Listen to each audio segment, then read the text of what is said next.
हमारा अपना engineering college के गवर्नमेंट इंजीनियरिंग कॉलेज के कैंपस, केवल हमने कहा ये पढ़ाने के सेंटर तो होना ही चाहिए, लेकिन यहाँ रोजगार मिल जाए इसमें क्या तकलीफ है।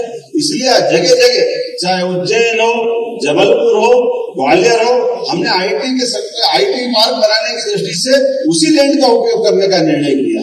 जब हमने कहा रिसर्च के बलबूते पे इसरो बहुत आगे जा सकता है, तो आज का जमाना तो एआई का है, डीप टेक का है, तो डीप टेक और एआई के मामले में हमारी अपनी साइंस के आधार पर राज्य की प्रगति क्यों नहीं हो सकती, उसमें भी आगे बढ़ने की जरूरत है।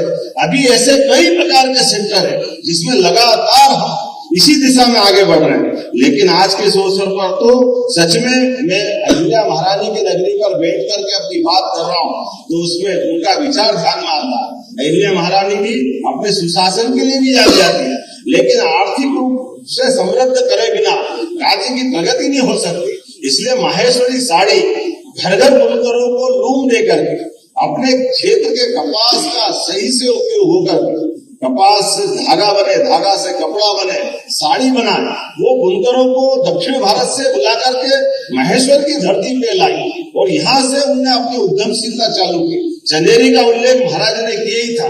चंदेरी की साड़ी आज भी अद्भुत है। हमारे यहाँ तो ये कई सालों से यही परंपरा थी। ऐसे हर क्षेत्र में बड़ी संभावना है। मुझे इस बात की प्रसन्नता है, हमारे इसी विचारों के बलबूते पर यशस्वी प्रधानमंत्री ने जीआईएस पहली बार भोपाल में आयोजित हुई और माननीय प्रधानमंत्री जी स्वयं, केवल इतना ही बताना चाहूंगा कि जब भोपाल में जीआईएस का निर्णय लिया तो मेरे सारे अधिकारी दोनों हाथ खड़े करके मना कर रहे थे कि साहब भोपाल में आज तक कभी हुई नहीं, आप कहाँ यहाँ चक्कर में पड़ गए, कहाँ रुकवाएंगे, किसको ठहराएंगे, कैसे होगी।